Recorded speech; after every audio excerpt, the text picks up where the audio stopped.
السلام علیکم ورحمۃ اللہ وبرکاتہ نحمده ونصلي على رسوله الكريم اما بعد الحمد لله نحمده ونستعينه ونستغفره ونؤمن به ونتوكل عليه ونعوذ بالله من شرور أنفسنا ومن سيئات أعمالنا ونعوذ بالله من شرور أنفسنا ومن سيئات أعمالنا ونعوذ بالله من شرور أنفسنا ومن سيئات أعمالنا من يهده الله فلا مضل له ومن يضلله فلا هادي له ونشهد أن لا إله إلا الله وحده لا شريك له ونشهد أن سيدنا ومولانا محمدا عبده ورسوله صلى الله عليه وعلى آله وأصحابه وبارك وسلم تسليما كثيرا كثيرا أما بعد فأعوذ بالله من الشيطان الرجيم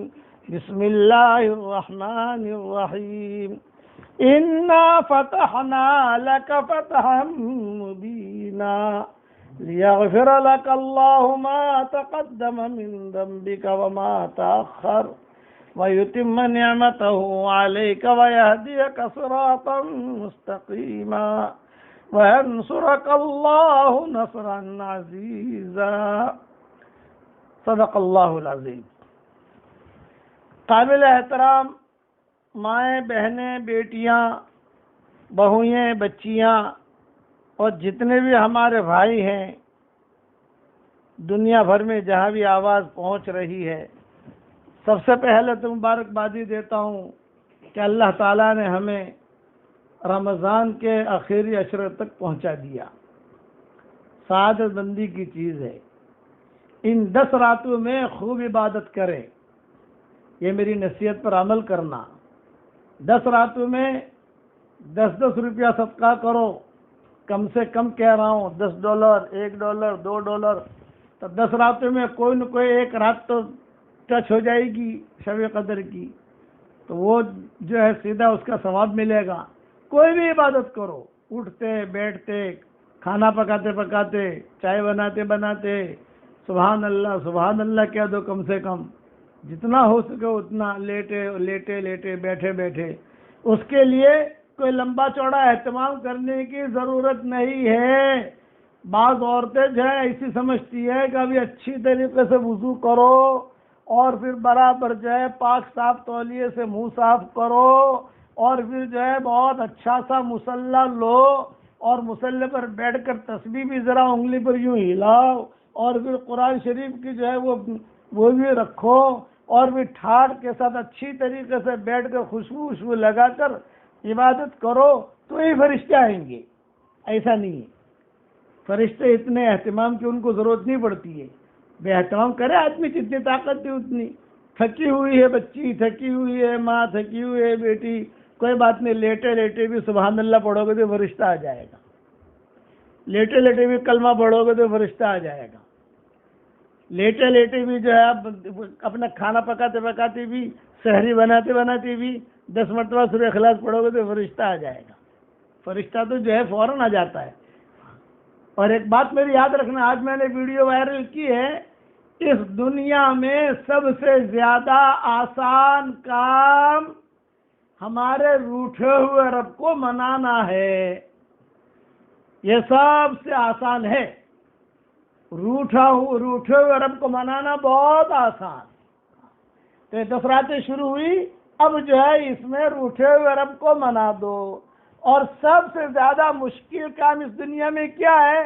بڑھاپے میں روٹھی ہوئی بیوی کو منانا۔ یہ سب سے زیادہ مشکل کام۔ بڑھاپا ہو اور بڑھاپے میں بیوی جو ہے روٹھ جائے تو یہ بیچارہ پریشان ہو جاتا ہے، بوڑھا کے میں کہاں جاؤں گا، یہ تو روٹھ گئی۔ ہاں جوانی میں روٹھ گئی تو کہتا ہے چل تو نے صحیح تو اور صحیح، تو نے صحیح تو اور صحیح، کوئی بات نہیں۔ لیکن بڑھاپے میں اگر بیوی روٹھ گئی تو وہ اس کے لیے عذاب بن جاتا ہے. یہ سب سے زیادہ مشکل کام کہ بڑھاپے میں بیوی روٹھ جائے. اور آسان کام کیا؟ اللہ تعالیٰ کو اب روٹھے ہوئے رب کو منا لو. سبحان اللہ پڑھو راضی ہو جائے گا، درود شریف پڑھو راضی ہو جائے گا، قرآن شریف پڑھو راضی ہو جائے گا، لا الہ الا اللہ پڑھو راضی ہو جائے گا. لا الہ الا اللہ پڑھتے ہی یہ کلمہ عرش تک پہنچ جاتا ہے. وضو کرنے کی ضرورت نہیں ہے، یہ سمجھاؤ آپ کو، پاکی کی ضرورت نہیں ہے، کوئی ضرورت نہیں ہے اس میں پاکی کی، اتنا جملہ کہنے کی. اتنا بڑا کلمہ ہے یہ لا الہ الا اللہ. یہ میں نے کہا یہ سیدھا عرش تک پہنچ گیا، اور پڑھنے والے کے گناہ بھی اللہ تعالیٰ معاف کر دیتا ہے. اور اللہ اکبر ایک مرتبہ کہنے سے آسمان اور زمین کا درمیانی حصہ اجر اور نور سے بھر جاتا ہے. یہ صحیح حدیث سننے والی بات بتا رہا ہوں میں، اس لیے دھیان سے پڑھو، میں پڑھا رہا ہوں. لا الہ الا اللہ واللہ اکبر. دیکھو آج کی رات 21ویں رات ہے ہمارے یہاں. ہم نے ایک کلمہ پڑھا، سیدھا عرش تک پہنچ گیا اور گناہ بھی معاف ہو گئے. یہ تو بہت، اب ہماری شریعت میں آسانیاں بہت ہیں، ہم نے مشکل بنا دیا ہے. اس لیے وضو کر کے نماز پڑھنا، اہتمام کرنا وہ ٹھیک ہے، لیکن بعض عورتیں نہیں کر سکتی، بعض مرد نہیں کر سکتے. بیچارہ ٹیکسی ڈرائیور ہے، تھکا ہوا ہے، کوئی بات نہیں، آپ لیٹے لیٹے لا الہ الا اللہ پڑھیے، لیٹے لیٹے اللہ اکبر پڑھیے. یہ دیکھیں میں نے پڑھا اللہ اکبر، یہ جو ہے آپ میرے لیے آسمان اور زمین کا درمیانی حصہ اجر اور نور سے بھر گیا. یہ میں کئی مرتبہ یہ حدیث بیان کر چکا ہوں حوالے کے ساتھ. اب اس کو جتنا پڑھو آپ لوگ. اس لیے ان راتوں کی قدر کیجئے گا. کچھ پتہ نہیں کیا آئندہ سال کی راتیں ملتی ہے کہ نہیں ملتی. 10 راتوں کی قدر کرو، کوئی ان کوئی رات تو تم سے بھی قدر میں ٹچ ہو جائے گی انشاءاللہ. اب میں سلسلہ وار مضمون بیان کرتا ہوں. فتح مکہ کا، حنین تک پہنچا ہوں میں. صفوان ابن امیہ یہ مسلمان ہو گئے. حضور اکرم صلی اللہ علیہ وسلم نے وادی دے دی، وادی، اور کہہ دیا ہوا لکا وما فی. یہ حدیث کے جملے ہیں، ہوا لکا وما فی. وادی بھی تیری، وادی میں جتنا مال ہے وہ بھی تیرا، سب کچھ تیرا. اب مسئلہ یہ آیا کہ یہ جو حنین میں جو لڑنے کے لیے آئے تھے یہ طائف والے تھے، اور اس میں اس کے قرب جوار کی بستیاں تھیں، اور وہ یہ سمجھ کر آئے تھے کہ بھئی حضور صلی اللہ علیہ وسلم تو مکہ تو فتح ہو گیا، مکہ فتح ہو گیا تو سمجھ لو کہ ساری دنیا قابو میں آ گئی. جب کعبہ ہی ہمارے ہاتھ میں آ گیا تو سمجھ لو کہ ساری دنیا آ گئی. تو انہوں نے طائف جو بھی، یعنی قبیلے بنی سعد والے، قبیلے بنی سعد کا مطلب یہ ہے کہ حضور صلی اللہ علیہ وسلم کا بچپن جہاں گزرا ہے، ہم وہاں گئے ہیں، وہاں سفر بھی کیا ہم نے، کہ جہاں بچپن گزرا ہے.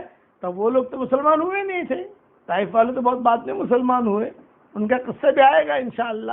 اور یہ قبیلے بنی سعد والے بھی بعد میں مسلمان ہوئے. انہوں نے ارادہ کیا، انہوں نے کہا کہ نہیں بھی اب تو جو ہے محمد کا مقابلہ ایسا کرنا ہے کہ سب بھی بچوں کو لے کے چلو، جتنا اپنا مال ہے، سونا چاندی سب کو لے کے چلو، بیوی بچوں کو لے کے چلو، تاکہ بیوی یاد آوے ہی نہیں، تاکہ بچہ یاد آوے ہی نہیں. یعنی بلا ڈٹ کے مقابلہ کرو. یہ مکہ والے تو کمزور تھے، مکہ پر قبضہ کر لیا انہوں نے. مکہ والے تو بہت کمزور تھے. یہ کیسے قبضہ کر لیا محمد نے وہاں پر؟ آنے دو یہاں. اب یہ حنین میں مقابلہ ہوا، لیکن مقابلہ ایسا ہوا پہلے تو پاؤں اکھڑے، آئی ہوائی مدد جو ہے اللہ تعالیٰ کی اڑ گئی. بدر کے اندر کمزور تھے تو اللہ تعالیٰ کی مدد شروع سے آ گئی. احد کے اندر تھوڑا سا معاملہ آیا، کوئی نامناسب حالات آئے. جس ٹیکری کے اوپر حضور صلی اللہ علیہ وسلم نے بعض صحابہ کو رکھا تھا، وہ جب مال غنیمت ملنے لگا، لینے لگے، تو وہ سمجھے کہ غزوہ ختم ہو گیا، وہ لوگ اتر گئے. اس کی وجہ سے جو مدد اڑ گئی وہاں. بعد میں پھر مدد آ گئی۔ یہاں بعض لوگوں کے دلوں میں یہ بات آئی کہ یار ہم لوگ بدر میں جیت گئے، مکہ میں جیت گئے، اب یہ تو کیا ہے، یہ تو کچھ بھی نہیں، یہ اللہ کو پسند نہیں آیا۔ بڑائی، عجب، اس کو عجب کہتے ہیں۔ وَيَوْمَ حُنَيْنٍ إِذْ أَعْجَبَتْكُمْ كَثْرَتُكُمْ فَلَمْ تُغْنِ عَنْكُمْ شَيْئًا وَضَاقَتْ عَلَيْكُمُ الْأَرْضُ بِمَا رَحُبَتْ ثُمَّ وَلَّيْتُمْ مُدْبِرِينَ ثُمَّ أَنزَلَ اللَّهُ سَكِينَتَهُ عَلَى رَسُولِهِ وَعَلَى الْمُؤْمِنِينَ وَأَنزَلَ جُنُودًا لَّمْ تَرَوْهَا۔ یہ آیت نازل ہوئی کہ تمہارے دل کے اندر اتنی بات کیوں آئی، اب تو ہم بہت زیادہ ہیں۔ یہ کہا کہ جیت جو ہوتی ہے وہ کمی اور کیا نا فوجیوں کی کمی، فوجیوں کی زیادتی سے کمی جیتے نہیں ہوتی، اللہ کی مدد سے ہوتی ہے۔ بہت حالات ہے، حضور صلی اللہ علیہ وسلم اکیلے رہ گئے حضرت حنین میں، اور سارے کے سارے جو ہے وہ جتنے بھی آئے تھے طائف سے، یہ قبیلے بنی سعد، طائف، اوطاس، یہ سارے کے سارے قبیلے بڑے بڑے جتھے ہیں، وہ خوش ہو گئے، دیکھو ہم نے بھگا دیا، دیکھو بھگا دیا، یہ وہاں بھاگ رہا ہے، ابو بکر وہاں بھاگ رہے، عمر وہاں جا رہے، اور وہ وہاں جا رہا ہے، وہاں جا رہا، حضور تنہا کھڑے۔ ٹینشن والی بات ہو گئی۔ تو حضور حضرت عباس کی آواز بہت بلند تھی، حضرت عباس، انہوں نے جو ہے فوراً کہا یا للانصار، یا للانصار، یا للانصار، ارے کہاں جا رہے ہو، کہاں جا رہے ہو، اپنے نبی کو دیکھو، حضور صلی اللہ علیہ وسلم اکیلے۔ تو حضور صلی اللہ علیہ وسلم کو ایک باپ بیٹے نے تھام لیا، ابو سفیان ابن حارث، اور ان کا بیٹا تھا جابر نام تھا، کیا نام تھا مجھے یاد رہا نہیں، لیکن یہ دونوں کو دونوں نو مسلم تھے۔ جب فتح مکہ کے لیے حضور صلی اللہ علیہ وسلم روانہ ہوئے تھے مدینہ منورہ سے، تو یہ دو باپ بیٹے جو مکہ میں ابا بھی مسلمان ہوئے تھے۔ حضور صلی اللہ علیہ وسلم نے کہا تھا میں اسے معاف نہیں کروں گا، اس نے مجھے بہت تکلیف دی، ام سلمہ نے سفارش کی، معاف کر دیا، اور جو ہے وہ لوگ مسلمانوں، یہ دو باپ بیٹوں نے حضور کو سنبھالا حنین میں۔ اچھا، اب کرتن کا کرت حنینی، کرتن کا کرت حنینی، حنین کی طرح یعنی یہ دوسری جگہ بھی یہ جملے کہا کرتے تھے صحابہ، کرتن کا کرت حنین، صحابہ جمع ہو گئے، معاملہ جو ہے اللہ تعالیٰ کی مدد آ گئی، مدد آنے کے بعد جو ہے یعنی جیت گئے، اور جیتنے کے بعد مال غنیمت نہیں ملا، بہت مال آیا حنین کے اندر۔ فتح مکہ میں مال نہیں ملا، فتح مکہ میں تو کعبے میں جو خزانہ ہے وہ ہے، یا مکہ مکرمہ قبضے میں آ گیا، لیکن روکڑا ملا ہو، روکڑا پیسہ بھی چاہیے نا آدمی کو، کسی کے گھر میں تو سونا نکلا ہو، کسی کے گھر میں تو چاندی نکلی ہو، کسی کے گھر میں تو ہیرے جواہرات نکلو، یہ فتح مکہ میں نہیں ہوا۔ فتح مکہ میں کیا ہوا، کعبہ مکہ قبضے میں آ گیا، لیکن روکڑا پیسہ بھی چاہیے آدمی کو، زمینوں کو کیا کرے گا، کیش پیسہ آتے ہیں، کیش پیسہ اللہ نے دیا یا حنین نے، اور بہت دیا، باندھ دیا کہ باندھ دیا سے۔ اب یہ حضور صلی اللہ علیہ وسلم ظہر کی نماز پڑھانے کے لیے آئے، تو جتنے بوڑھے تھے جب پکڑے گئے تھے، کچھ بوڑھے جو ہے یہ حضور صلی اللہ علیہ وسلم کے اب تو جو قابو میں آ گیا میدان، اور قابو میں آ گیا، یہ بوڑھے آئے حضور صلی اللہ علیہ وسلم کے پاس، حضور صلی اللہ علیہ وسلم نماز پڑھا رہے تھے، اور سامنے یہ لائن لگا کر کھڑے ہو گئے، ان کے ہاتھوں میں تلواریں وغیرہ تھی نہیں، اب تو غلام بن گئے، ان کی عورتیں باندیاں بن گئی، جو بھی ہے وہ۔ صحابہ کو یہ فکر ہوا کہ یہ لوگ کیوں آئے، تقسیم کر دیا تھا، بھئی یہ دو غلام تیرے، دو باندیاں تیری، یہ تیرا مال غنیمت ہو گیا، اور اب صفوان ابن امیہ کو بھی دے دیا، سارا کا سارا میں نے بیان کیا۔ یہ بوڑھے آئے تو بوڑھوں نے جب حضور صلی اللہ علیہ وسلم نے سلام پھیرا، تو سلام پھیرنے کے بعد جو ہے ان بوڑھوں نے تقریر کرنی شروع کی، اور درد بھری تقریر کی بوڑھوں نے، اور بعض روایتوں میں یہ ہے کہ بوڑھے تنہائی میں حضور صلی اللہ علیہ وسلم سے مل کر آئے تھے، ظہر سے پہلے یا عصر سے پہلے آپ کے خیمے میں جا کر ان بوڑھوں نے درخواست کی تھی کہ حضرت ہمیں معاف کر دیجیے، آپ ہمیں ایسے غلطی نہیں کریں گے، ہم سمجھ رہے تھے کہ ہم یعنی بالکل قابو میں آ جائے گا معاملہ، لیکن ہم تو ہار گئے، ہماری عورتوں کو سب کو چھوڑ دیجیے آپ، اور جو ہے ہم تو حضور نے کہا بھی دیکھو یہ چیز تو مشورے کی ہے، میں ظہر کی نماز پڑھاؤں گا، ظہر کی نماز کے بعد یہ بات تم مجھے جو تنہائی میں کہہ رہے ہو یہی بات تم سب کے سامنے کہنا، یہ آپ نے فرمایا۔ اسی کو کہتے ہیں اجتماعیت۔ حضور صلی اللہ علیہ وسلم نے ڈائریکٹ فیصلہ نہیں کیا، سب کے سامنے کہو جو کہنا ہے وہ۔ چنانچہ حضور اکرم صلی اللہ علیہ وسلم نے جب ظہر کی نماز پڑھائی تو یہ بوڑھے سارے کے سارے آگے اور سب نے آ کر کہا کہ اے اللہ کے نبی، اے محمد، ہم کون ہیں؟ آپ ہم کو پہچانتے ہیں؟ سارے صحابہ بیٹھے ہوئے اور جیت کر بیٹھے ہیں۔ جیت کر بیٹھنے کے بعد کی نوعیت الگ ہوتی ہے، اور ہار کر بیٹھنے کے بعد نوعیت الگ ہوتی ہے، اور اب لڑائی ہونے والی ہے وہ ٹینشن الگ ہوتا ہے۔ جیسے یہ ووٹنگ ہوتی ہے نا، ووٹنگ، تو ووٹنگ کے اندر ایک تو جیت کے بیٹھا، وہ ذرا ٹھٹ کے ساتھ بیٹھے گا، اور ایک یہ بھی پتہ نہیں کل میں جیتوں گا یا ہاروں گا، وہ بیچارہ مزمزم رہتا ہے کہ کیا ہوگا کیا ہوگا۔ اور جو ہار گیا 100%، تو وہ تو جو ہے یعنی آؤٹ ہو گیا۔ تو یہاں تو حضور صلی اللہ علیہ وسلم جیت کر بیٹھے ہیں اور وہ سارے کے سارے ہارے ہوئے ہیں، غلام بھی بن گئے، بانجیا بن گئی، تقسیم بھی ہو گیا۔ تو انہوں نے سب نے آ کر جہاں حضور صلی اللہ علیہ وسلم نے نماز پڑھائی وہیں حضور صلی اللہ علیہ وسلم کے پاس آ کر کھڑے ہو گئے کہ اے محمد، آپ ہم کو پہچانتے ہیں؟ ہم کون ہیں؟ آپ نے فرمایا نہیں بھی، میں تو نہیں پہچانتا۔ یہ کہا آپ جب بچپنے میں چھوٹے تھے اور آپ ہمارے علاقے میں آئے تھے تو جتنے بھی قید ہوئے ہیں نا اور جتنی بھی باندیاں بنی ہیں انہوں نے آپ کی بہت خدمت کی ہے۔ کسی نے آپ کے کپڑے دھوئے ہیں، کسی نے آپ کو دودھ پلایا ہے، آپ بیمار ہوئے تھے تو کوئی لے لے کے گھومتا تھا۔ اگر یہ خدمت ہم کسی بادشاہ کی کرتے اور اب بادشاہ غالب ہو جاتا تو بادشاہ اس خدمت کی وجہ سے ہمیں معاف کر دیتا۔ آپ کا بچپن ہمارے یہاں گزرا ہے۔ ایک بڑے میاں کھڑے ہو گئے، آپ بچپن میں بیمار ہو گئے تھے بہت، جیسے بڑے بچپن میں بہت بیمار ہو گئے تھے تو 3 دن تک میں لے لے کے گھما ہوں آپ کو، دوسرے کو کچھ پتا نہیں۔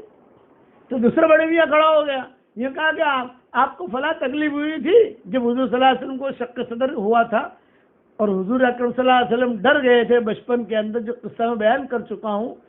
تو پورے قبیلے بنی سعد والے پریشان تھے کہ اس بچے کا کیا کرنا۔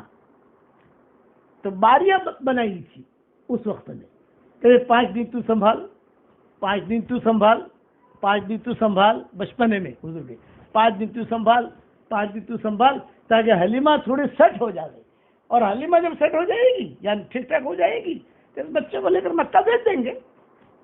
تو بوڑھوں نے وہ دن یاد دلائے، حضور صلی اللہ علیہ وسلم کو کچھ پتہ نہیں، اور کہا میں نے میرے گھر میں 1 ہفتہ رکھا تھا آپ کو، اور آپ روتے تھے تو میری بیٹی آپ کو لے لے کے گھومتی تھی۔ حضور یہ سن رہے ہیں اور رو رہے ہیں کہ میں کہاں تھا اور کہاں پہنچا ہوں۔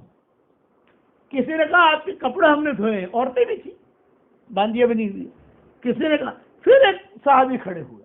اب یہ تو طائف والے، حنین والے، سارے وہاں والے جو اوتاس والے، حنین والے سارا کا سارا بیان کر رہے ہیں۔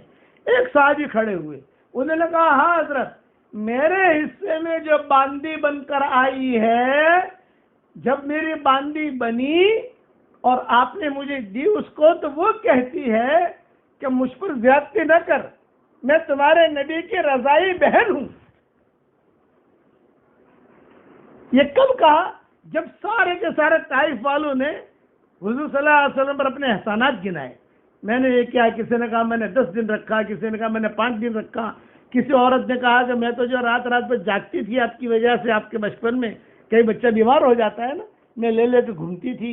حضور خاموشی کے ساتھ سن رہے ہیں۔ اور بعض کتابوں میں لکھا ہے خیمے سے باہر تھے، خیمے کے اندر ام سلمہ حضرت میمونہ تھی اور وہ بھی سن رہی تھی، خیمے کے باہر حضور صلی اللہ علیہ وسلم تھے، اور جو ہے خاموش۔ اتنے میں جو ہے حضور اکرم صلی اللہ علیہ وسلم نے حضرت بلال کو کہا کہ پانی لاؤ، پانی منگوایا، پانی لاؤ۔ تو حضرت بلال جو ہے وہ پانی لے کر آئے حضور صلی اللہ علیہ وسلم کے پاس۔ تو حضور کاسا، ہم اس وقت میں جو پانی پیا جاتا تھا، یہ گلاس نہیں ہوتے تھے ہماری طرح، وہاں کاسا ہوتا تھا۔ کاسا کا مطلب بڑا برتن، اس میں کئی لوگ پانی پی لے. آج بھی عربوں میں ہم جب جاتے ہیں اور دیہاتوں میں ہمارے پروگرام ہوتے ہیں تو وہاں وہ لوگ جہاں بیان کے لیے بیٹھتے ہیں تو وہاں بڑا بڑا کاسا رکھ دیتے ہیں پیالے کا، جس کو پینا ہو پیتا جائے. حضرت بلال لے کر آئے. تو جب بلال لے کر آئے تو حضرت ام سلمہ نے جو ہے وہ خیمے کے اندر سے بلال بلال بلال بلال ایسا اشارہ کیا، بلال بلال بلال بلال. سب بیٹھے ہوئے تھے صحابہ، لیکن پیچھے کی طرف سے بلال بلال. حضرت بلال گئے وہاں کہ کیا ہے؟ یہ فرمایا کہ جب پانی حضور پی لے تو ہمیں بھی دینا، ہم بھی وہ برکت حاصل کریں. دونوں ماؤں کا ہمیں بھی دینا، لیکن برکت کی چیز ہے. اب باتیں ہو رہی ہیں جی. اتنے میں جو ہے ایک صحابی نے کھڑے ہو کر کہا کہ میرے حصے میں جو باندھی بن کر آئی ہے وہ کہتی ہے کہ میں تمہاری نبی کی رضائی بہن ہوں، میرے ساتھ زبردستی نہ کرو. تو یہ آپ نے سن لیا. اب نے فرمایا اچھا میری رضائی بہن بھی بلاؤ. چنانچہ سب کے سامنے، ابھی تو وہ کھڑے ہیں سارے کے سارے معافی مانگنے کے لیے آئے ہوئے ہیں. معافی مانگنے کا مطلب یہ نہیں ہے کہ چھوڑ دو، معافی مانگنے کا مطلب یہ کہ ابھی ہم ہار گئے ہیں، اب ہمیں آزاد کر دو، اپنے اپنے گھروں پر چلے جاویں ہم، اب آپ کو چھیڑیں گے نہیں، اب آپ کو جو ہے یعنی تکلیف نہیں دیں گے، آپ کے مقابلے پر نہیں آئیں گے. جیسے مسلمان ہونا ہو مسلمان ہو جاوے، مکہ مکرم فتح ہو گیا. یعنی غلام بننے سے آزاد کرو. غلام بننا یہ بھی تو بہت بڑی چیز ہے نا، باندھی بننا یہ بہت بڑی چیز ہے. اتنے میں حضور صلی اللہ علیہ وسلم نے کہا اچھا بھی میری رضائی بہن کون ہے لاؤ. چنانچہ صحابی جو ہے اپنے خیمے میں جا کر لے آئے. حضور صلی اللہ علیہ وسلم تشریف فرما تھے، ام سلمہ ابو میمونہ وغیرہ سب تھی، سارا کا سارا قافلہ تھا، یعنی مسلمانوں کا قافلہ بھی تھا اور یہ حنین والے طائف والے بھی تھے، سارے کے سارے اوطاس والے جو بھی ہے وہ. آپ نے پوچھا تم میری بہن ہو؟ نعم میں آپ کی بہن ہوں. اچھا بھائی تم میری بہن ہو، اتنا بڑا دعویٰ کرتی ہو کہ نبی کی رضائی بہن ہو، تو دلیل کیا ہے؟ تو حضرت شیمہ جو ہے سب کے سامنے حضرت شیمہ نے اپنی آستین اوپر کی اور آستین اوپر کر کے حضور صلی اللہ علیہ وسلم کو دکھایا کہ بچپن میں میری اور آپ کی لڑائی ہوئی تھی اور آپ نے اپنے دانتوں سے مجھے کاٹا تھا، تو آپ کے دانتوں کے نشان اب تک میرے ہاتھوں میں ہیں. یہ حضور کو ہی دکھایا. جہاں یوں دکھایا تو فوراً ام سلمہ نے بھی دیکھا، ابھی میمونہ نے بھی دیکھا اور سارے کے سارے حضور اس پر روئے. ہاں بچپن میں میری تیرے، مجھے تو پتہ ہے نہیں میری تیرے بچپن میں بچے کھیلتے ہیں نا، یہ حضرت شیمہ نے. تو حضور صلی اللہ علیہ وسلم نے کہا بھی چادر لاؤ چادر لاؤ چادر لاؤ چادر لاؤ. چادر بچھائی اور چادر بچھا کر حضرت شیمہ کو بٹھایا. بہت اکرام کیا حضور صلی اللہ علیہ وسلم نے اور ایک جملہ کہا حضور صلی اللہ علیہ وسلم نے. یہ جملہ کہا کہ بھئی تم جو ہے اگر چاہو تو تم میری رضائی بہن ہو. میری زندگی میں نہ کوئی بھائی نہ کوئی بہن، ایک بہن ملی مجھے، اور یہ بھی دلیل دی وہ شیمہ نے باقاعدہ. حضور صلی اللہ علیہ وسلم کے بچپن کے جو دانت بعد بچے کاٹتے ہیں نا، تو غصے میں کبھی وہ لڑائی ہوتی ہے بچوں کے بچپن کے اندر، تو وہ دانتوں کے نشانات تھے. اور شیمہ نام تھا، شیمہ نام رکھنا چاہیے، اچھا نام ہے. حضور صلی اللہ علیہ وسلم چادر منگوائی، سارا مجمع موجود تھا. حضور صلی اللہ علیہ وسلم چادر منگوائی، چادر منگوا کر بٹھایا، اکرام کیا، احترام کیا اور کہا کہ تم اگر چاہو تو میں تمہیں مدینہ منورہ میرے ساتھ لے جاؤں اور وہیں تمہیں رکھوں اور وہیں پر تمہارے رہنے کا کھانے کا جو بھی انتظام ہے میں کروں، اور اگر تم چاہو تو میں تمہیں واپس بھیجوں. تو شیمہ نے کہا میں میرے قوم میں واپس جانا چاہتی ہوں، میں چاہتی ہوں کہ میرے قوم میں میرے علاقے میں واپس چلی جاؤں. آپ نے کہا کہ ٹھیک ہے. بہت عزت بہت احترام کے ساتھ حضور صلی اللہ علیہ وسلم اب تو نبی کی رضائی بہن. تو جب یہ رضائی بہن ہوئی تو وہ جتنے بوڑھے کھڑے تھے نا، دوسری عورتیں کھڑی تھی، یہ مسلمان نہیں ہوئے ہونے والے طائف والے، انہوں نے کیا کہا؟ انہوں نے کہا جی حضرت یہ آپ کی رضائی بہن ہے، میں تو آپ کا رضائی چچا ہوں. ایک عورت بولی میں آپ کی رضائی خالہ ہوں، میں آپ کی رضائی پھوپھی ہوں، میں آپ کی رضائی ہوں. یعنی آواز گونج اٹھی، یہ آپ کی رضائی بہن ہے، یہ رضائی خالہ ہے، یہ رضائی پھوپھی ہے، یہ رضائی یہ ہے، یہ رضائی یہ ہے، یہ رضائی. جہاں یہ ہوا تو وہ صحابی جو تھے جن کے ماتحت حضرت شیما گئی تھی، انہوں نے اس میں اعلان کیا، بھائی نبی کی بہن میری باندھی نہیں ہو سکتی، میں آزاد کر رہا ہوں. جب انہوں نے شیما کو آزاد کیا تو جس کے حصے میں جو آئے تھے ان سب کو انہوں نے آزاد کر دیا. بے نبی کے رشتہ دار تو ہمارے ہم ان کو غلام باندھے نہیں بنا سکتے. تو صحابہ کہتے تھے کہ دو لڑکیوں کی وجہ سے، ایک حضرت جویریہ اور ایک حضرت شیما. حضرت جویریہ کا قصہ الگ ہے، وہ مدینہ کا قصہ ہے، یہ حنین کا قصہ ہے، کہ ان کی وجہ سے قومیں آزاد ہو گئی، قومی کی قومیں. تو حضرت شیما کی وجہ سے سارا کے سارے جو ہے یہ لوگ آزاد ہو گئے، انہوں نے آزاد کر دیا. سب خوش ہو گئے کہہ رہے باندھی پنے سے. پھر اس میں سے کچھ مسلمان بھی ہوئے. پھر جو حضور صلی اللہ علیہ وسلم نے خواب دیکھا، صدیق اکبر نے اس کی تعبیر دی، حضرت عمر نے تعبیر دی. یہ قصہ بھی آئے گا کہ حضور صلی اللہ علیہ وسلم نے دنوں میں خواب دیکھا. تو حضور صلی اللہ علیہ وسلم نے جو خواب دیکھا بہت چونٹیاں ہیں.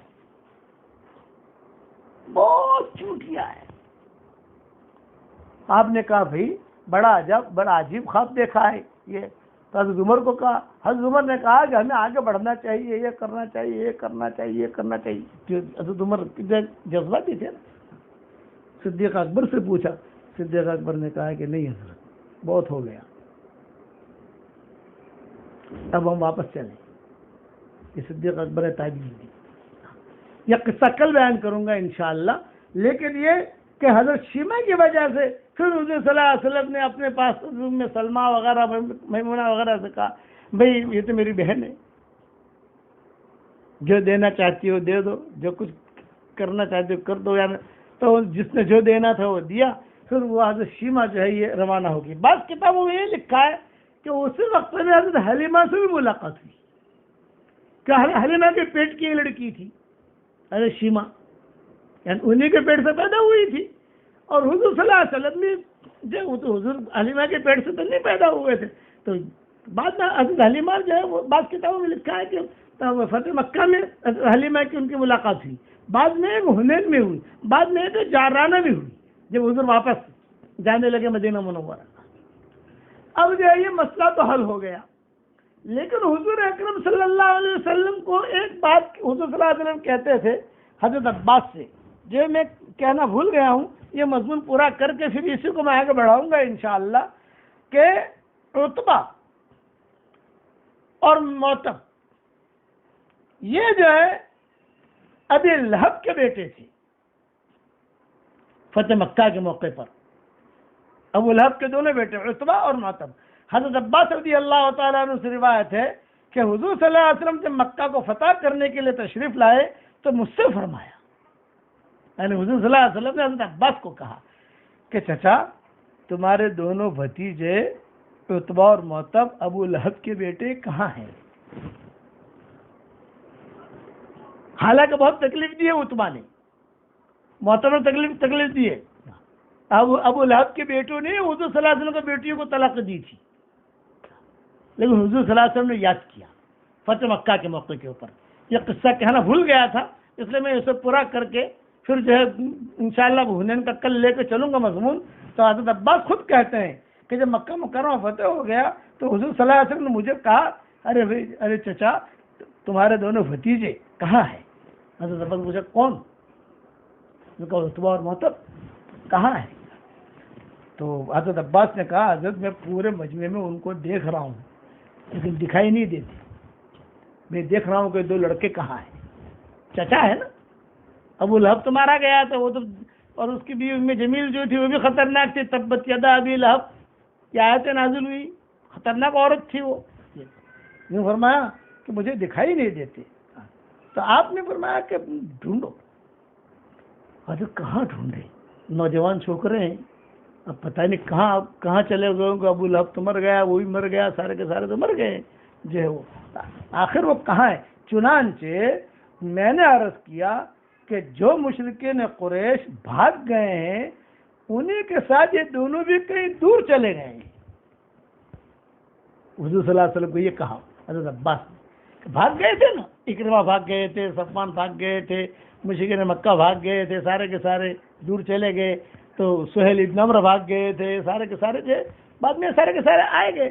تو یہ فرمایا کہ حضرت یہ جتنے مشرکین مکہ، یہ حضور اور عباس بات کر رہے ہیں حرم شریف میں فتح مکہ کے موقع کے اوپر. حضور نے یاد کیا، یہ اخلاق تھے حضور صلی اللہ علیہ وسلم کی. چچا یاد آ گیا، اور چچا کے بیٹے یاد آ گئے.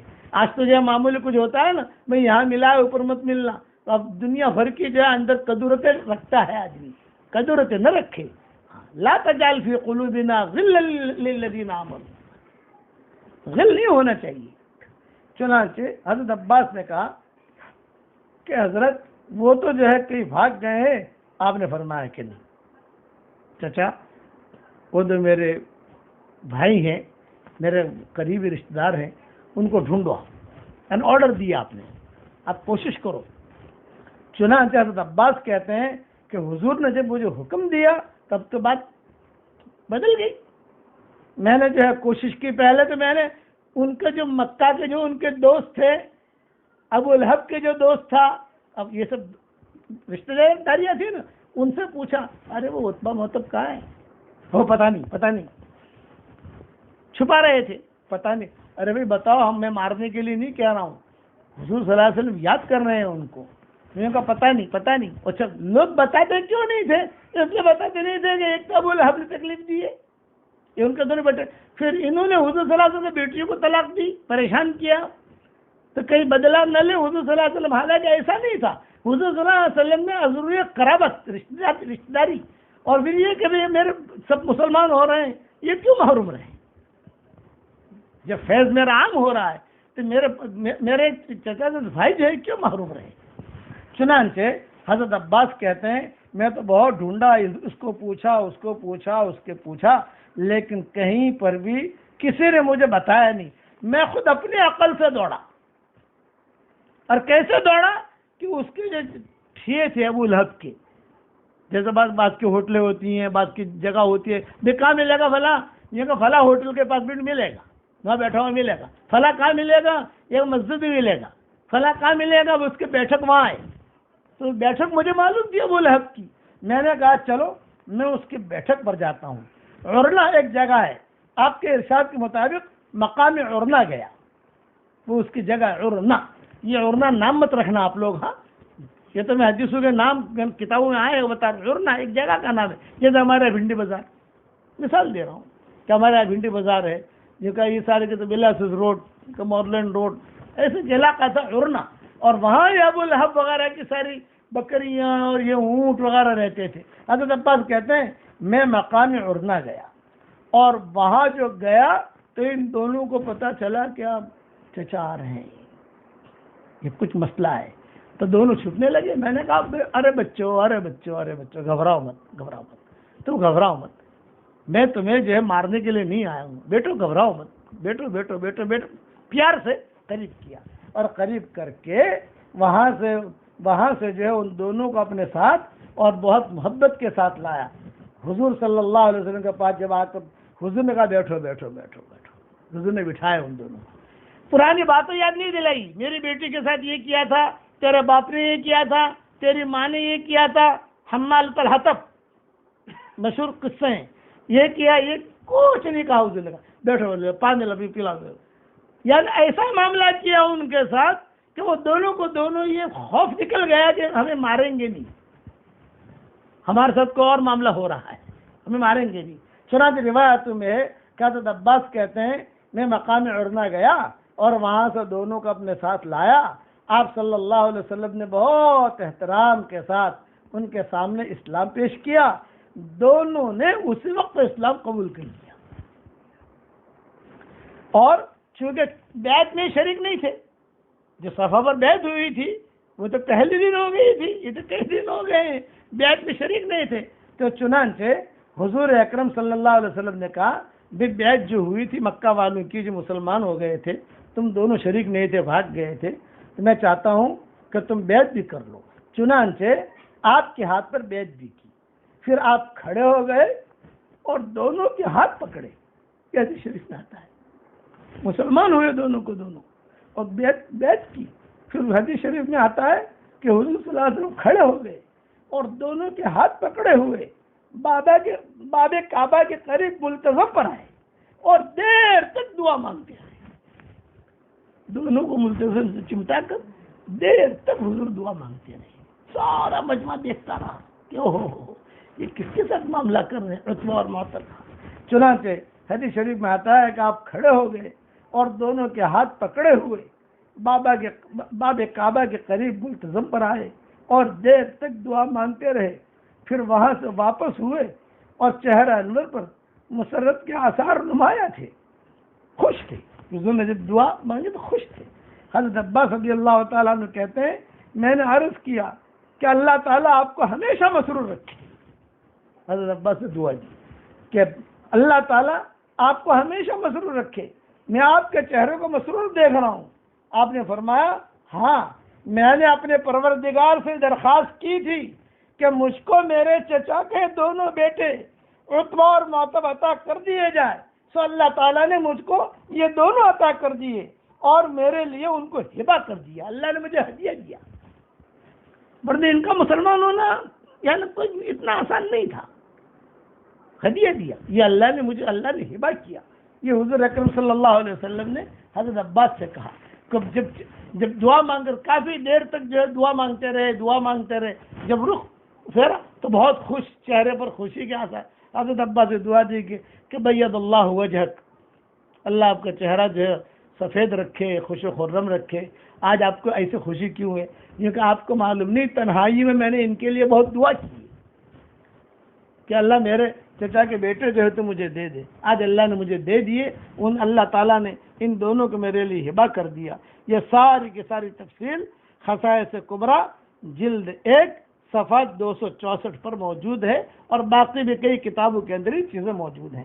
باقی تفصیل حضرت جویریہ والا قصہ کہ شیما کی وجہ سے وہ آزاد ہو گیا پورا قبیلہ، اور حضرت جویریہ کی وجہ سے بھی ان کا پورا جتنا خاندان تھا سب آزاد ہو گیا۔ یہ انشاءاللہ دوسرے قصے کل بیان کروں گا انشاءاللہ۔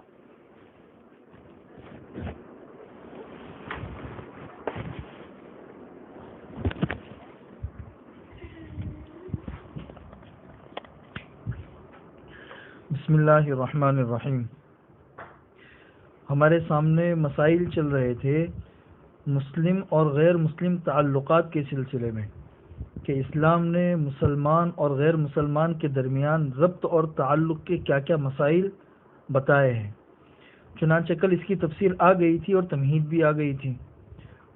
ایک مسلمان پر غیر مسلمان کے جو حقوق ہے ان میں سے ایک حق تو ہے اکرام اور تعظیم کا، جس کی تفصیلات کل آ گئی تھی۔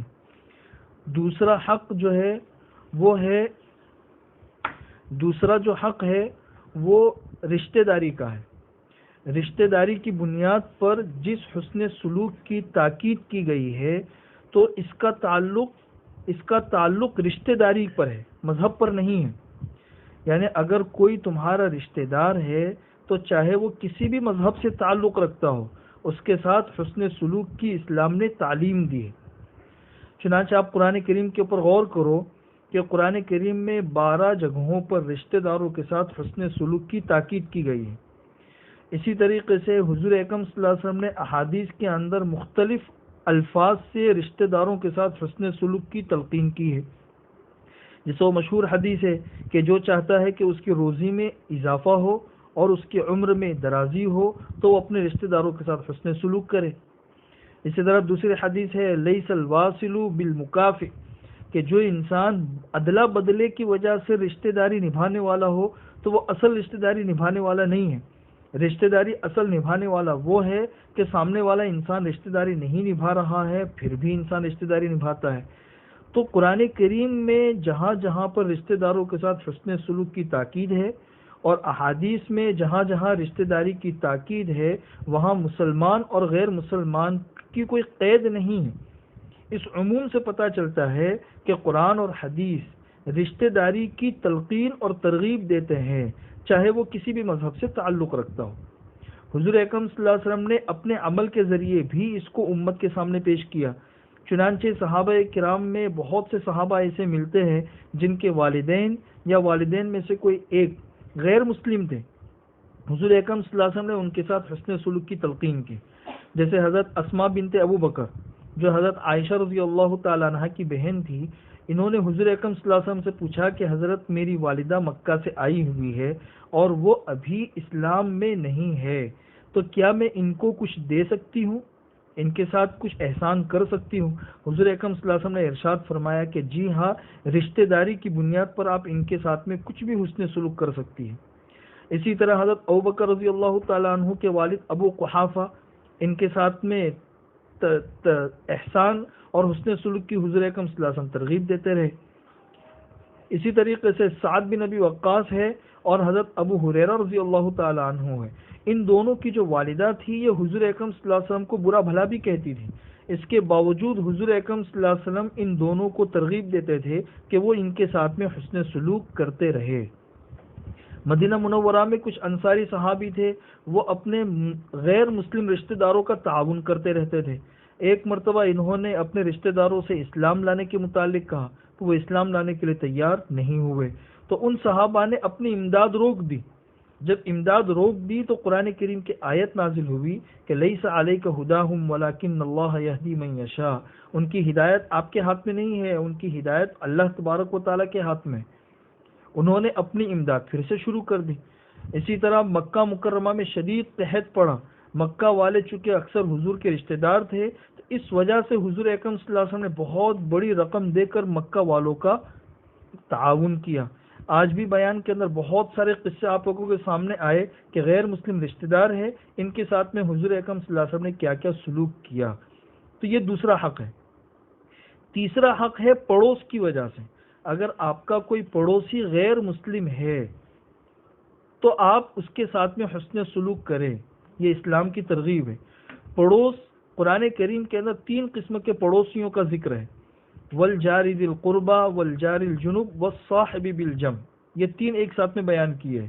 ایک پڑوسی تو ہے رشتہ دار پڑوسی، رشتہ دار، اور دوسرا والجار الجنب اجنبی پڑوسی. اجنبی پڑوسی کی تشریح مفسرین نے غیر مسلم پڑوسی سے کی ہے، یہ دوسرا پڑوسی ہے. تیسرا پڑوسی ہے والصاحب بالجنب، وقتی تمہارا پڑوسی. تم پلین میں سفر کر رہے ہو، ٹرین میں سفر کر رہے ہو، گاڑی میں سفر کر رہے ہو، آپ کے پاس میں بیٹھنے والا جو انسان ہے وقتی طور پر آپ کا پڑوس ہے. ان تینوں پڑوسیوں کے ساتھ قرآن کریم نے احسان کی ترغیب دی ہے اور اس میں کوئی فرق نہیں کیا ہے کہ مسلمان یا غیر مسلم. اسی طرح حضور اکرم صلی اللہ علیہ وسلم کی وہ حدیث ہے کہ وہ انسان ایمان والا نہیں ہے من لا یأمن جارہ بوائقہ، کہ جس کے پڑوسی اس کی شرارتوں سے محفوظ نہ ہو. اس کے اندر بھی دیکھیے کوئی مسلمان اور غیر مسلمان کا کوئی فرق نہیں ہے. حضور اکرم صلی اللہ علیہ وسلم کی انہی تعلیمات کا یہ اثر تھا کہ حضرت عبداللہ ابن عمر رضی اللہ تعالیٰ عنہ ایک مرتبہ گھر تشریف لائے. ان کے گھر میں بکری ذبح کی گئی تھی تو گھر والوں سے آتے ہی پوچھا کہ بھئی ہمارے پڑوس میں جو یہودی پڑوسی ہے آپ نے اس کے یہاں پہ گوشت بھیجا یا نہیں بھیجا. پھر حضرت عبداللہ ابن عمر نے حضور اکرم صلی اللہ علیہ وسلم کی حدیث بیان کی کہ حضور اکرم صلی اللہ علیہ وسلم پڑوسیوں کے ساتھ حسن سلوک کی تلقین کرتے تھے. تو یہ تیسرا حق ہے کہ پڑوس چاہے وہ کسی بھی مذہب سے تعلق رکھتا ہو، وہ آپ کا پڑوسی ہے، اس کے ساتھ میں آپ کو حسن سلوک رکھنا چاہیے. باقی چوتھا حق ہے، پانچواں حق ہے، اس کے علاوہ اور بھی حقوق ہے، وہ آئندہ کل آپ کے سامنے آ جائیں گے انشاءاللہ.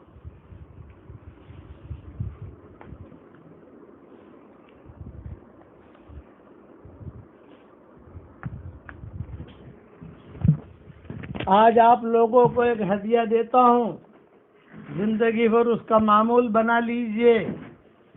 سوتے وقت 1 مرتبہ سورہ فاتحہ اور 1 مرتبہ سورہ اخلاص پڑھ لیجئے تو انشاءاللہ موت کے علاوہ ہر برائی سے حفاظت ہو جائے گی. چاہے کورونا ہو، چاہے کینسر ہو، چاہے کچھ بھی ہو، سب سے حفاظت ہو جائے گی. حسن حسین میں یہ حدیث موجود ہے اور 1-2 دن میں انشاءاللہ میں وائرل بھی کر دوں گا واٹس ایپ کے اوپر. انشاءاللہ سوتے وقت 1 مرتبہ سورہ فاتحہ اور 1 مرتبہ سورہ اخلاص. یہ تو حدیث کی بات ہو گئی. لیکن کوئی بیمار آوے آپ کے پاس، دم کرنا ہے، تو بھی علماء نے لکھا ہے کہ سورہ فاتحہ اور سورہ اخلاص پڑھ کر دم کر دو، انشاءاللہ فوراً ٹھیک ہو جائے گا۔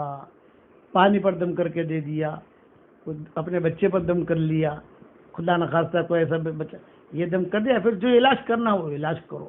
کل جو ہدیہ دینے والا تھا وہ یہ تھا۔ تیسری بات، اب جو ہے یہ راتیں شروع ہو گئی ہیں، اس راتوں میں جو ہے جتنا ہو سکے آپ اللہ کی عبادت کیجئے، لیٹے لیٹے، بیٹھے بیٹھے، کھڑے کھڑے، چائے بناتے بھی کہتا ہوں میں، سحری تیار کرتے کرتے بھی سبحان اللہ پڑھو۔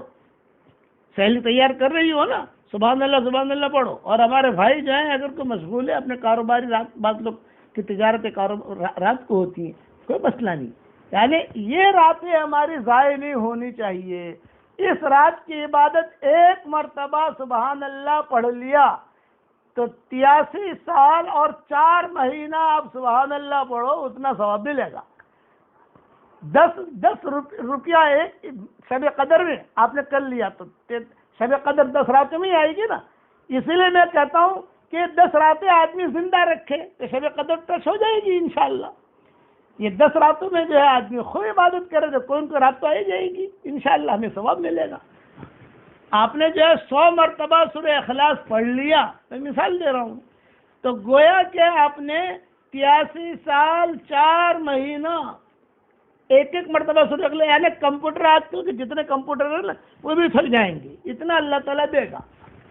بہت برکت والی راتیں ہیں، اس کی قدر کیجیے۔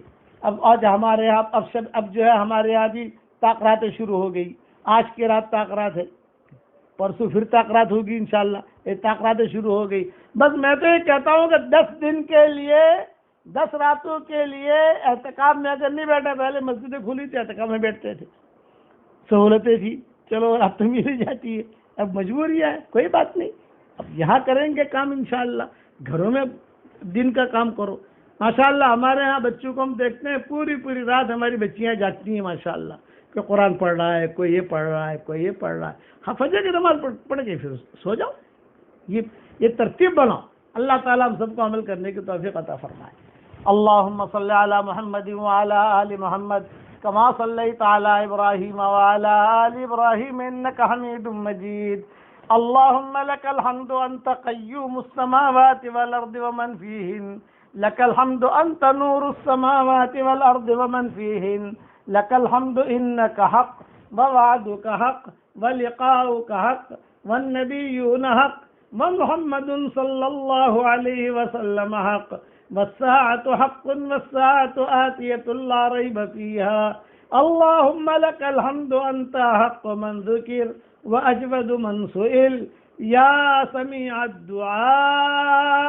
اللهم إنا نسألك الفوز في يوم القضاء ونزل الشهداء وعيش السعداء والنصر على الأعداء ومرافقة الأنبياء يا ذا المن والعطاء يا سميع الدعاء يا رافع السماء۔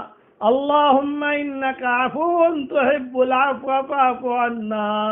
اللهم إنك عفو كريم تحب العفو فاعف عنا۔ اللهم إنك عفو كريم تحب العفو فاعف عنا۔ ربنا آتنا في الدنيا حسنة وفي الآخرة حسنة وقنا عذاب النار۔ ربنا تقبل منا إنك أنت السميع العليم۔ ربنا لا تؤاخذنا إن نسينا أو أخطأنا۔ ربنا ولا تحمل علينا إصرا كما حملته على الذين من قبلنا۔ ربنا ولا تحملنا ما لا طاقة لنا به واعف عنا واغفر لنا وارحمنا أنت مولانا فانصرنا على القوم الكافرين۔ ربنا لا تزغ قلوبنا بعد إذ هديتنا وهب لنا من لدنك رحمة إنك أنت الوهاب۔ ربنا اغفر لنا ذنوبنا وإسرافنا في أمرنا وثبت أقدامنا وانصرنا على القوم الكافرين۔ ربنا إننا سمعنا مناديا ينادي للإيمان أن آمنوا بربكم فآمنا۔ ربنا فاغفر لنا ذنوبنا وكفر عنا سيئاتنا وتوفنا مع الأبرار ربنا وآتنا ما وعدتنا على رسلك ولا تخزنا يوم القيامة إنك لا تخلف الميعاد ربنا هب لنا من أزواجنا وذرياتنا قرة أعين واجعلنا للمتقين إماما ربنا اصرف عنا عذاب جهنم إن عذابها كان غراما ربنا آمنا بما أنزلت واتبعنا الرسول فاكتبنا مع الشاهدين ربنا لا تجعل في قلوبنا غلا للذين آمنوا ربنا إنك رؤوف رحيم ربنا إنك رؤوف رحيم ربنا إنك رؤوف رحيم رب اجعلني مقيم الصلاة ومن ذريتي ربنا وتقبل دعاء ربنا اغفر لي ولوالدي وللمؤمنين يوم يقوم الحساب اللهم إنك مليك مقتدر ما تشاء من أمر يكون اللهم اجعلنا من الصالحين ولا تجعلنا من الطالحين اللهم اصنع بنا ما أنت أهله ولا تصنع بنا ما نحن أهله اللهم يا حنان يا منان أدخل الجنة من باب الريان اللهم اعتق رقابنا من النار اللهم اعتق رقابنا ورقاب آبائنا ورقاب أمهاتنا ورقاب إخواننا ورقاب أخواتنا ورقاب أولادنا ورقاب أبنائنا ورقاب بناتنا ورقاب أزواجنا ورقاب جميع المسلمين والمسلمات من النار يا عزيز يا غفار اللهم إنك عفو تحب العفو فاعف عنا اللهم إنك عفو تحب العفو فاعف عنا اللهم اغفر لنا إنك أنت غفارا اللهم اغفر لنا إنك أنت غفارا اللهم اغفر لنا إنك أنت غفارا اللهم أرسل السماء علينا مدرارا یا ذا الجلال والاکرام اے اللہ ہمارے گناہوں کو معاف فرما اے اللہ ہماری خطاؤں سے درگزر فرما اے اللہ یہ رمضان چلا یہ بہترین گلشن چلا یہ چمن اب ہم سے رخصت ہو رہا ہے 2 حصے گزر گئے ہیں 1 حصہ باقی ہے اے اللہ جو باقی رہ گیا اس کی قدر کرنے کی تو ہمیں توفیق عطا فرما اے اللہ حضرت عائشہ رضی اللہ تعالیٰ عنہ نے حضور صلی اللہ علیہ وسلم سے پوچھا تھا کہ اگر مجھے شب قدر مل جائے میں کیا دعا کروں حضور نے فرمایا یہ دعا مانگ کے رہنا اللہم انک عفو تحب العفو فاعف عنا اللہم انک عفو تحب العفو فاعف عنا اللہم انک عفو کریم تحب العفو فاعف عنا اے اللہ اس رات میں یہ دعا تو ہمارے لیے قبول فرما اے اللہ جو 10 راتیں رہ گئی ہیں اس کی قدر کرنے کی ہمیں توفیق عطا فرما اے اللہ ہم نے بہت بڑے بڑے گناہ کیے ہیں اقراری مجرم بن کر آئے ہیں ہمیں ہمارے جرموں پر اقرار ہے ہم جیسا گنہگار نہ تیری زمینوں نے دیکھا نہ تیرے آسمانوں نے دیکھا نہ ہل اور حرم نے دیکھا نہ تیرے فرشتوں نے دیکھا نہ ذرات نے دیکھا نہ سمندروں نے دیکھا نہ ہواؤں نے دیکھا اور تو جیسا کریم آقا بھی ہم نے نہیں دیکھا ہے ہم گناہ کرتے رہے تو ہمیں روزی دیتا رہا ہم گناہ کرتے رہے تو ہمیں مال و منال دیتا رہا اے اللہ جہاں اتنا کرم فرمایا ہے ایک کرم اور فرما دیجئے کہ اللہ امت کی اجتماعی اور انفرادی پریشانیوں کو دور فرما دیجئے اے اللہ اس مبارک رات میں تو امت کے لیے بہترین فیصلے فرما اے اللہ ہم اقراری مجرم ہیں اے اللہ حنین کے موقع کے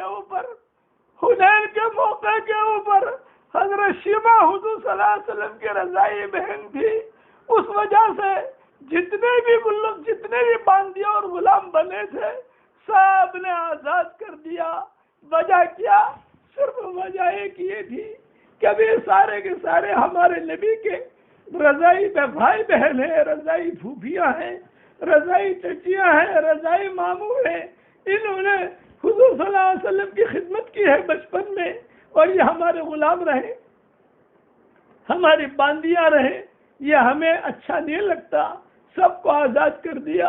اے اللہ وہ تو بات ٹھیک ہے، لیکن تیرے نبی نے خود ہم کو بھائی بہن بنایا ہے، تیرے نبی نے ہمیں خود بھائی بہن بنایا ہے۔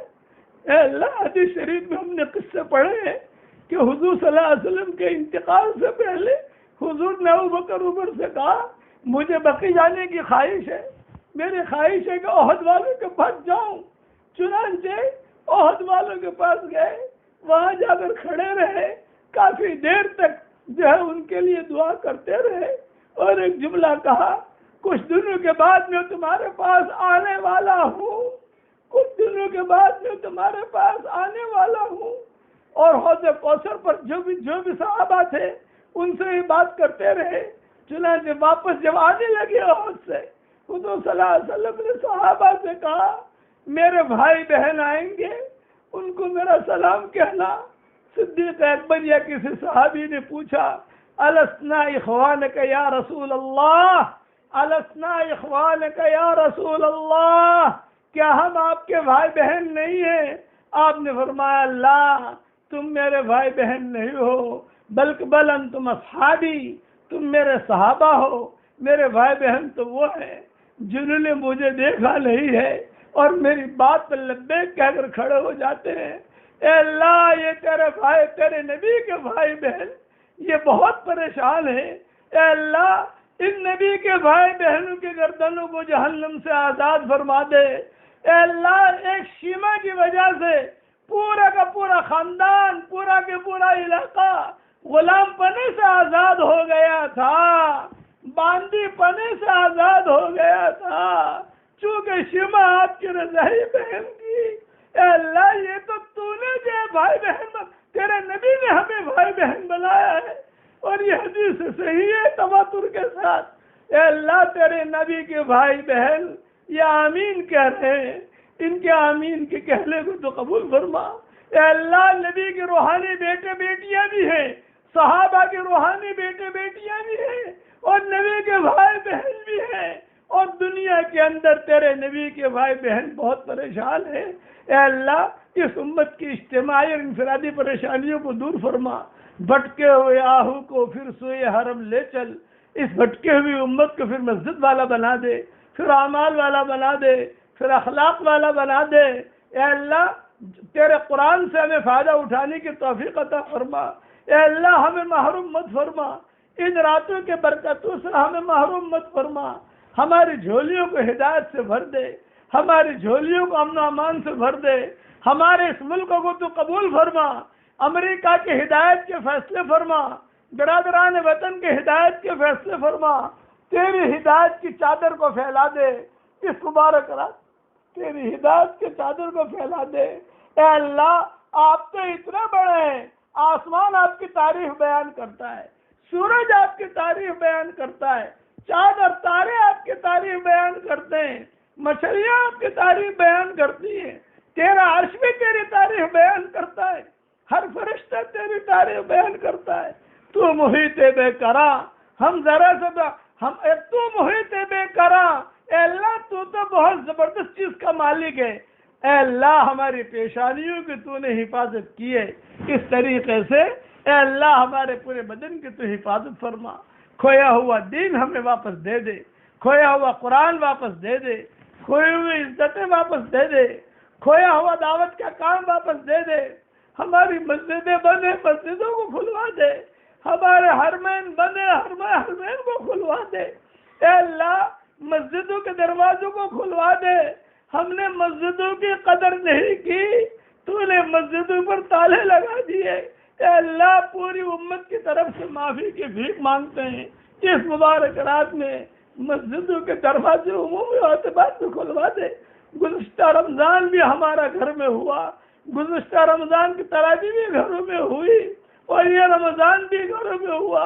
اے اللہ اتنا ناراض تو نہیں ہوا کرتا تو، اے اللہ تجھے تو منانا بہت آسان ہے۔ اے اللہ ہم نے سنا ہے کہ سب سے زیادہ آسان ہے تجھے منانا۔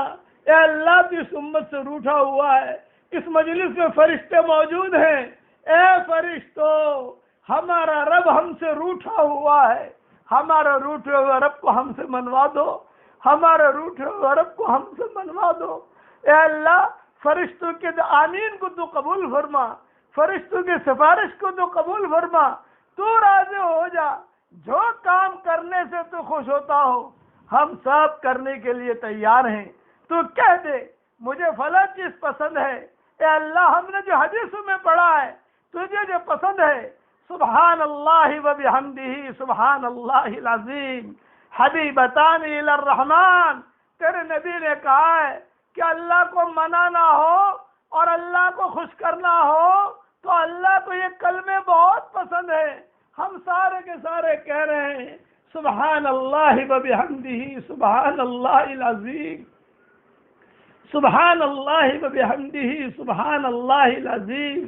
اے اللہ یہ جملے تجھے بہت پسند ہے، اے اللہ فرشتوں کے آمین کو قبول فرما اور اس جملے پڑھنے کو تو قبول فرما، اچانک کا خیر ہمیں نصیب فرما، اچانک کے شر سے تو ہماری حفاظت فرما۔ اے اللہ جتنے دن رہ گئے اتنے دنوں کی قدر کرنے کی توفیق عطا فرما۔ اے اللہ ہمیں صالحین صالحات میں شامل فرما، قانتین قانتات میں شامل فرما۔ اے اللہ صادقین صادقات میں شامل فرما، ذاکرین اور ذاکرات میں شامل فرما، مومنین مومنات میں شامل فرما۔ آج کی رات میں تو تیری چادر تو پھیلا دے اور اے اللہ جتنی بیماریاں ہیں ان سب بیماریوں سے پوری انسانیت کو نجات دے دے۔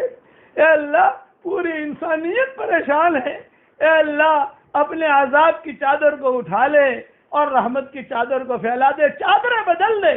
اے اللہ یہ جو تیرے عذاب کی چادر پھیلی ہوئی ہے ہم سمجھتے ہیں کہ تیرا عذاب ہے، یہ آزمائش نہیں ہے، گناہوں کی وجہ سے عذاب آتا ہے، آزمائش گناہوں کی وجہ سے نہیں ہوتی۔ نبیوں کو آزمایا گیا، حضرت عثمان کو آزمایا گیا اس لیے کہ وہ جمے رہے، لیکن ہمیں آزمایا نہیں جا رہا ہے، ہم پر تو یہ عذاب کی چادر پھیلائی گئی ہے۔ اے اللہ عذاب کی چادر کے بدلے اب رحمت کی چادر کو تو پھیلا دے اور عذاب کی چادر کو لے کر جہنم میں اسفل سافلین میں داخل فرما دے، عذاب کی چادر کو اٹھا لے۔ تیرا تو صرف کہہ لینا کافی ہے، انما امرہ اذا اراد شیئا ان یقول له کن فیکون، فسبحان الذی بیدہ ملکوت کل شیء والیہ ترجعون۔ کن فیکون کا تو مالک ہے، عذاب کی چادر کو ہٹا لے اور عذاب کی چادر کو اسفل سافلین میں داخل فرما دے اور اے اللہ رحمت کی چادر پھیلا دے، جہنم سے آزادی کی چادر پھیلا دے۔ اللہم انکا عفو تحب العفو فاعف عنا، اللہم انکا عفو تحب العفو فاعف عنا۔ تیرے دروازے پر یہ مجمع آیا ہے، اے اللہ دیندار عورتیں بھی ہیں، دیندار بوڑھے بھی ہیں، جوان بھی ہیں، بچے بھی ہیں، آمین کہہ رہے ہیں۔ اے اللہ ان کے آمین کے کہنے کو تو قبول فرما۔ اگر تو نے دھکا مار کر ہمیں واپس کر دیا ہم لوٹ کر تیرے ہی دروازے پر آئیں گے، اس لیے کہ تیرے دروازے کے علاوہ کوئی دروازہ نہیں ہے۔ اگر تیرے فرشتوں نے ہمیں دھکا بھی مار دیا تو ہم تیرے دروازے پر آئیں گے۔ اغلقت جمیع الابواب الا بابک، اغلقت جمیع الابواب الا بابک، اغلقت جمیع الابواب الا بابک۔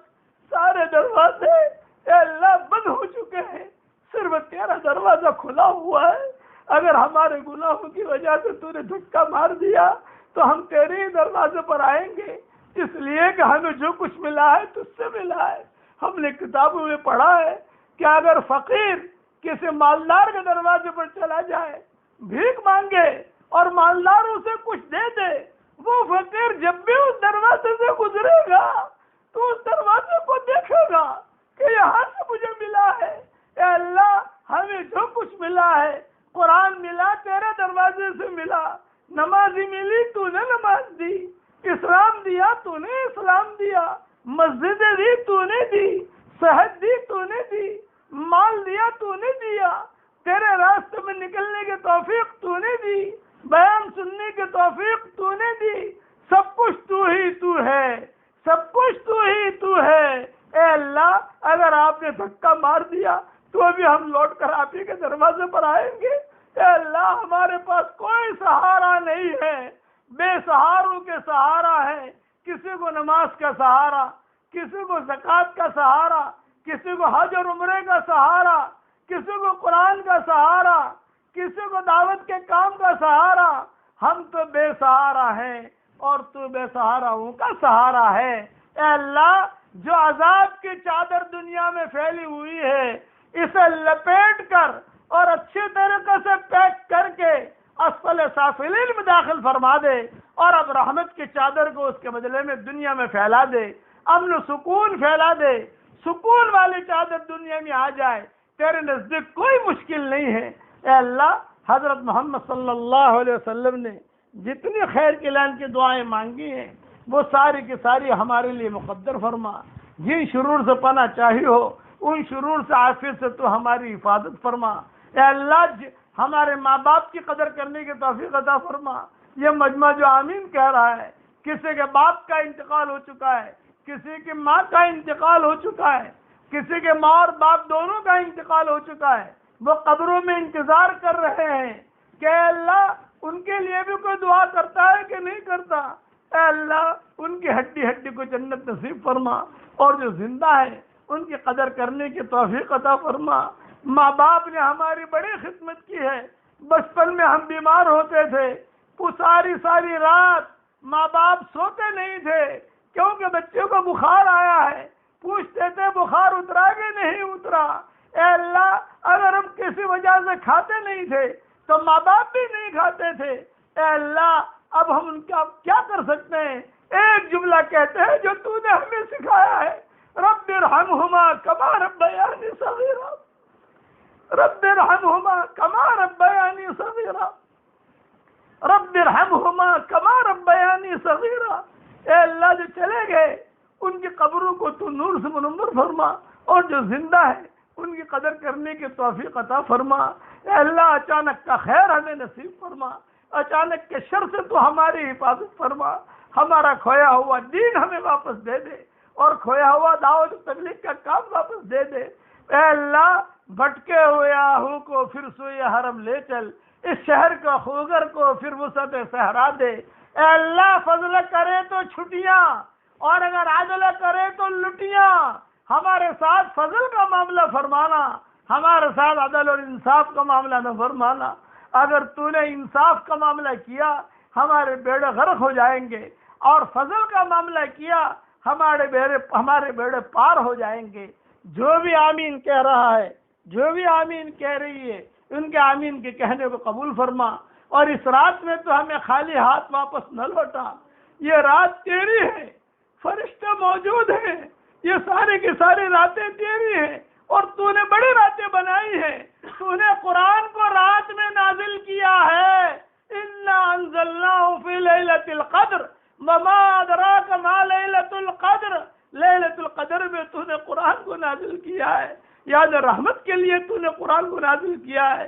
اے اللہ یہ آپ نے کتابوں میں پڑھا ہے، شب قدر جب ہوتی ہے تو وہ رات تیری بہت تصویر بیان کرتی ہے، تیری بڑائی بیان کرتی ہے۔ اے اللہ اتنی تصویر تو ہم بیان نہیں کر سکتے، کمزور ہیں۔ اے اللہ بہت لاغر ہیں، ہمیں مانگنا نہیں آتا، مگر تجھے دینا تو آتا ہے۔ اپنے کرم سے عطا فرما دے، اپنے فضل سے عطا فرما دے۔ جتنے بھی آمین کہہ رہے ہیں ان سب کو قبول فرما۔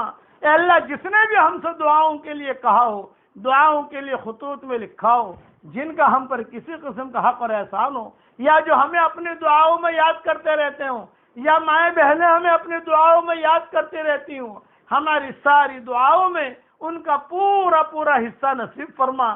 جتنے دن گزر گئے تو اسے قبول فرما، اور جتنے دن باقی ہے اس کی قدر کرنے کی توفیق عطا فرما۔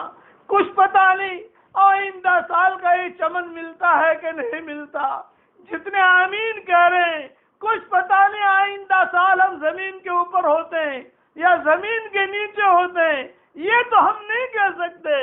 کتنے لوگ تھے گزشتہ سال جو زمین کے اوپر تھے، آج زمین کے نیچے چلے گئے، ہمارا بھی کچھ پتہ نہیں ہے۔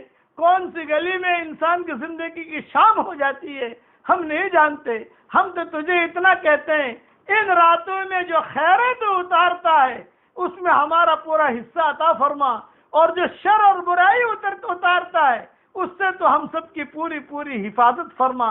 اے اللہ، ہواؤں کے ساتھ جو خیریں آتی ہیں وہ ہم سب کے لیے مقدر فرما، اور ہواؤں کے ساتھ جو برائیاں آتی ہیں ان برائیوں سے عافیت سے تو ہماری حفاظت فرما، اور جو مانگا وہ عطا فرما، مانگنے سے رہ گیا وہ عطا فرما، اور اپنے فضل و کرم سے ہماری دعاؤں کو قبول فرما۔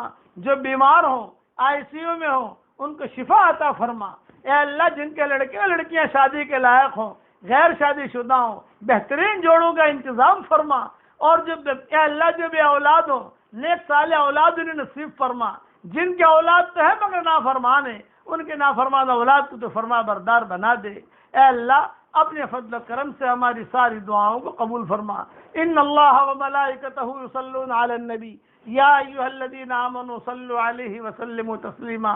یا رب صل وسلم دائما ابدا علی حبیبک خیر الخلق کلہم۔ جزا اللہ عنا سیدنا محمد صلی اللہ علیہ وسلم بما هو اہلہ۔ جزا اللہ عنا سیدنا محمد صلی اللہ علیہ وسلم بما هو اہلہ۔ اے اللہ، جتنے ہمارے بھائی جیلوں میں محبوس ہیں ان کی رہائی کے فیصلے فرما۔ اے اللہ، جو بیوائیں ہیں ان بیواؤں کا انتظام فرما، جو یتیم ہیں ان یتیموں کا انتظام فرما، جو مطلقہ بہنیں بیٹیاں ہیں ان کا انتظام فرما۔ اے اللہ، جسے دکان کی ضرورت ہو دکان عطا فرما، جنہیں مکان کی ضرورت ہو مکان عطا فرما، جس کی جو تمنا ہو اس تمنا کو پوری فرما۔ آج سے مبارک رات میں اے اللہ، تیرا غضب اور تیرے غصے کی جو چادر ہے اس چادر کو لپیٹ کر اسفل سافلین میں داخل فرما دے، اور رحمت کی چادر کو پھیلا دے۔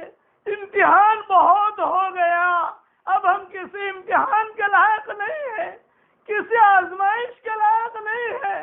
اے اللہ، گھر گھر میں پریشانیاں، گھر گھر میں موتیں، کسی کے گھر میں سے 2 جنازے اٹھ رہے، کسی کے گھر میں عورت بیوہ ہو رہی ہے، کسی کے گھر میں بچے یتیم ہو رہے ہیں، کسی کے گھر میں باپ جا رہا ہے، کسی کے گھر سے بیٹا جا رہا ہے، کسی کے گھر سے بھائی جا رہا ہے۔ اے مولا کریم، ایسی خطرناک اور بیماری اور ایسی خطرناک اور غضبناک چادر جب سے تو نے دنیا آباد کی ہے اب تک ایسی بیماری کے واقعات ہم نے نہیں سنے اور نہیں پڑھے ہیں۔ کتابیں پڑھنے کا ہمیں موقع تو دیتا ہے، قصے تو ہوئے ہیں لیکن ایسے انٹرنیشنل طریقے پر نہیں ہوئے۔ ایک علاقے میں بیماری آئی، وہاں سے پھر ختم ہو گئی، دوسرے علاقے میں آئی، ختم ہو گئی۔ اس چادر نے تو پوری دنیا کو گھیر لیا۔ اے اللہ، اب اس چادر کو تو ختم کر کے اس کے لپیٹ کر اسفل سافلین میں داخل فرما دے، اسفل سافلین میں داخل فرما دے، اور اللہ اب رحمت کی چادر کو تو پھیلا دے، اور سکون کی چادر کو پھیلا دے، امن و امان کی چادر کو پھیلا دے، سکینت کی چادر کو پھیلا دے، صحت کی چادر کو پھیلا دے، زہد کی چادر کو پھیلا دے، قناعت کی چادر کو پھیلا دے، اور اس رات میں تو سب مسلمانوں کو معاف فرما دے۔ ہم پورے مسلمانوں کی طرف سے معافی کی بھیک مانگتے ہیں، اپنے فضل و کرم سے ہماری ساری دعاؤں کو قبول فرما۔ سبحان ربک رب العزت عما یصفون وسلام علی المرسلین والحمد للہ رب العالمین۔